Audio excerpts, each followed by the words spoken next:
This is the second time that I'm filming this video because apparently my mic was not working.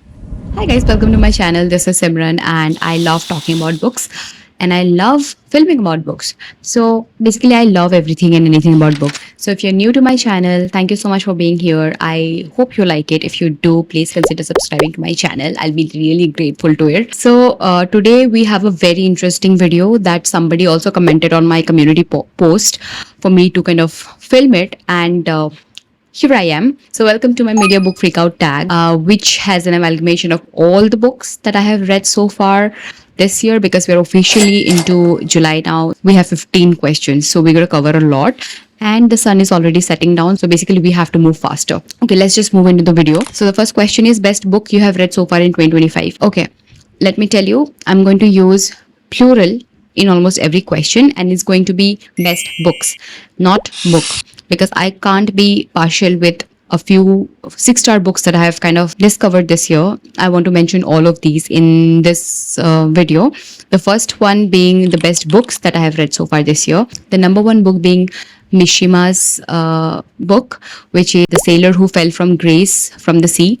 And it is also my first Yukio Mishima's book, and I am very happy to have read him because of the fact that the writing is beautiful in this book. The entirety of the book is beautiful, like the character, the plotting, everything is exceptionally done. So it's a 6-star book for me. I haven't spoken about this book a lot in the past, but I think I should be doing it from now on. The second being Dance Dance Dance by Haruki Murakami. So Murakami is anyways my favorite author, but Dance Dance Dance was a little different as a whole experience because of the fact that it is set in a hotel. I was working in a hotel, so I could it was quite personal to me, and also because of the fact that I was reading it with one of my friends where we were discussing it, like we were literally rummaging through the book crazy because we were discussing every bit of it, and I remember every bit of the book so far very clearly. So Dance Dance Dance being the third, and second. The third being There Was No One at the Bus Stop by Shishendra Mukhopadhyay. Everything about this book is love to me. Just love. Pure bliss, pure love.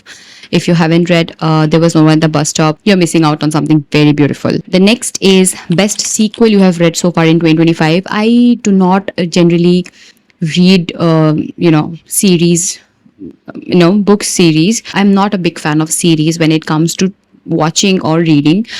But there is no such thing, no such book sequel that I have read in 2025 because I haven't read any book that practically has a series or a sequel maybe. The third is new releases you haven't read yet but want to. So I was very luckily bestowed with the review copy of Catabasis by R.F. Kuang by HarperCollins, and I did start reading it. I read the first 80 or 90 pages of the book. I halted the book because we are reading it together as a buddy read in July. So we are doing it together in July. So this is one anticipated release from the second half of the year, which is releasing on August. So technically the second half. And yeah, this is an anticipated release because R.F. Kuang is the world's most renowned and well-loved author. One of the most. Okay. Biggest disappointment. I think my biggest disappointment this year was My Years of Rest and Relaxation by Otesha Moshfegh. Like, I get everything in the book. I understand the theme. I like the writing. I like the writing tad bits. Not like a big fan of the writing because it's quite Americanized. I don't like books that has heavy American influenced writing. The writing was a put off to me. And I like the friendship in the book. Other than that, considering the plotline is quite dense and it has a very intense theme. The theme is very nice to study, but I think the writing was quite a put off that the execution kind of failed for me. So I'm really sorry people who love this book. So because it didn't work for me doesn't necessarily mean that it won't work for you. You may want to give it a try for sure.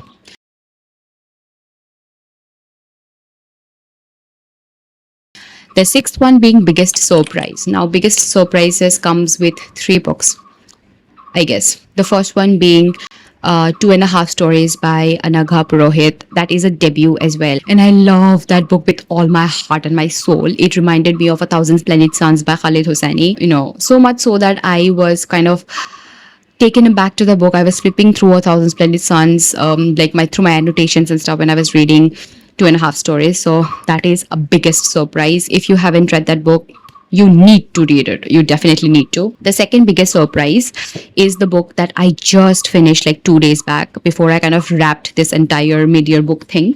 And the book is, it is not a book, it's a collection of poetry. It is basically I Am Draped in Silk by Surbhi Gupta. It is a collection of poem where a daughter is kind of insecure or is asking questions to her mother, and her mother is trying to help her with the very factual and beautiful way of telling that, you know what, the world will say what it has to say around women, for women, across women. It is you who should be knowing these very little things to keep, going. The third one being The Fantastic Affair of Despair by Durva Devarshi, if I'm not wrong.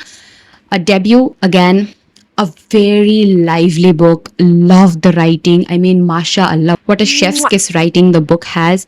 I mean, I spoke to the author online, and I texted the author saying that, you know what, you just created a masterpiece on its own. If you haven't read the debut already, go ahead and get your copy. I am very blessed by these three books, which are surprisingly also review copies, and that is the reason these are like my biggest surprises. The next question is favorite new author, debut or new to you. Now, favorite new author is definitely Durva Devarshi, who is the author of The Fantastic Affair of Despair. Now, when I say favorite new author, I desperately mean to say that, you know what, if she or he writes, I'm going to read it. And Sirshendu Mukhopadhyay is the other one. Because of the fact that I love There Was No One at the Bus Stop, I feel that I'm going to read everything the man has ever written. So these two authors are my most favorite authors that I discovered this year, one being the debut and one being new to me. Next is new fictional crush. So I haven't read a lot of books that has good male protagonists that I can fall for head over heels, because I am not practically reading a lot of classics lately. So from all the books that I've read this year, I think one character that stayed strong with me, like one fictional male, like two, there are two actually. One is Toru from Dance Dance Dance. I love that character, very witty, very intelligent, and very patient. I love my opposite gender to be very patient. And the next being David from the book Evidences of Affair by Taylor Jenkins Reid. I read it in a single sitting. It's an exchange of letters between these two characters who finds that their individual partners are cheating on each other's partner. You get me, right? So David is like one of the characters that the protagonist is writing letter telling that, you know what, your wife is cheating on you with my husband. So it sounds very fishy, and then they eventually fall in love and things happen, which I will not tell because it is like a very short book. I don't want to spoil it for you, but David is a really gentleman, I feel. So yeah. Okay, the next one is newest favorite character. Newest favorite character, there are a few actually. I think it's Mrs. Pradhan from the book The Fantastic Affair of Despair. Love that character. I also kind of insisted the author to kind of bring a spin-off of this one character that I'm in love with. Such a bold women character. There's Shazia and Noor from 2.5 Stories. Love those characters, has my whole heart. And then also the protagonist or the female character of the book that There Was No One at the Bus Stop. I think her name was Trina, if I'm not wrong. Love her. I worship Trina. I want to give her a warm hug. It is as if, Trina exists in real life. And if I ever go to Kolkata, I can just give her a call and be like, you know what? Let's just catch up. She's one of the characters like that. Very lively, as if she actually exists. The next is book that made you cry. You know what? 2.5 Stories made me cry like a little baby. I cried so much that my eyes were paining. My head was kind of bursting with pain. So you gotta read that book. I'm telling you, books that make me cry are the best books that I've ever read. So a great recommendation for you in that case. I think also Evidences of Affair was one book that kind of was a little emotional towards the end, like shocking and emotional. Not like you will be weeping or something, but like emotional, like you might also have your heart, heavy, a little heavy. Book that made you happy. Now, I don't know in what terms are you talking about being happy, but I was really at ease when I was reading Folktales of Italy by Italo Calvino. How can I forget a classic's name? Anyways, I will put it on the screen. Obviously, you don't have to worry about it. I love the short story collection, the folk tales basically. It's like bedtime stories, very short, very crisp, and very wow types. I mean, I can't actually explain it in words, but I think very beautiful. Okay, it's getting dark. Let's just move on faster.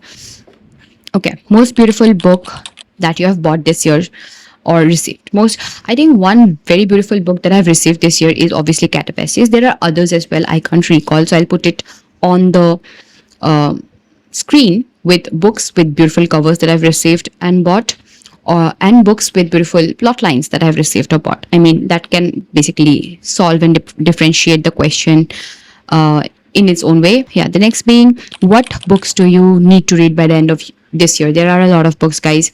You cannot you cannot ask me what books do I need to read by this year. I cannot eyeball any. I actually can eyeball a few books. I think I have to read one of the Gabriel Garcia books, that is Love in the Realm of Cholera. I really want to read that book. And I also want to get my hands on Kazuo Ishiguro because I haven't experienced his writing as well. There are a few other books as well, but my most ambitious next read or a book that I have to read before this year ends is Madonna in a Fur Coat. I haven't read the book yet, obviously. I do not own a copy of the book, which I definitely need to. And yeah, that is one book that I really want to read by this year. And one another classic, if I have to say, it's like Tess of D'Urberville by Thomas Hardy. It's been long since I read a good classic, so I think that one book is also in the list. So yeah, these are a few books that I really want to get past this year. The next question is favorite book to movie adaptation you have seen this year. Now I have read White Nights as well this year, and it is also one of the best books that I've read this year, which I did not mention in any of this question. I don't know why, but yeah, you have to know that White Nights by Dostoevsky is a beautiful book, a chef's kiss book. Okay, now I watched the adaptation of the book, but it was not my favorite, which is Savaria, a trash of a movie. I did not expect this from Sanjay Leela Bhansali at all. So it is not my favorite movie, but favorite book to movie adaptation, yes, it is my favorite book that I watched it into a movie. If that is how you read the Wow. question, you get the answer. But if you're asking me if the movie was my favorite, absolutely not. No chance. Okay, the last question before we actually look the darkest in this room is any rereads this year? If yes, which one stood out? Only one reread this year, which was The Broken Wings by Khalil Gibran, stood out absolutely, wholly, entirely, beautifully. It is one of my most favorite books. I have repeatedly mentioned about this book on this channel. I have mentioned about this book on Instagram. I have practically DM'd a lot of people saying, you know what, you gotta read it, you know what, you gotta read this. If you ask me a question, if I give you 5 minutes to pick a few of the books from your shelf before there's an apocalypse or maybe zombies that might attack you in the next 5 minutes, which are the books that you're going to pick? I think The Broken Wings is going to be one of those books that I'm going to pick right out and be like, you know what, chalo, I'm ready for this apocalypse. So that is how beautiful and favorite that book is. So that is the only reread of this year, and I love that. So with this, we come to the end of the video. We have covered 15 questions very quickly because of the fact that it's going dark. And this is the second time that I shot this video. I am hoping that the mic is on there. If not, I'm sorry. This is how the video is going to go up. And yes, with this, we come to the end of the video. Please let me know which was the best book that you have read this year so far. And yeah, kindly subscribe to my channel. Like this video if you like reading books. And I'll see you in the next one. Until then, happy reading. Bye-bye.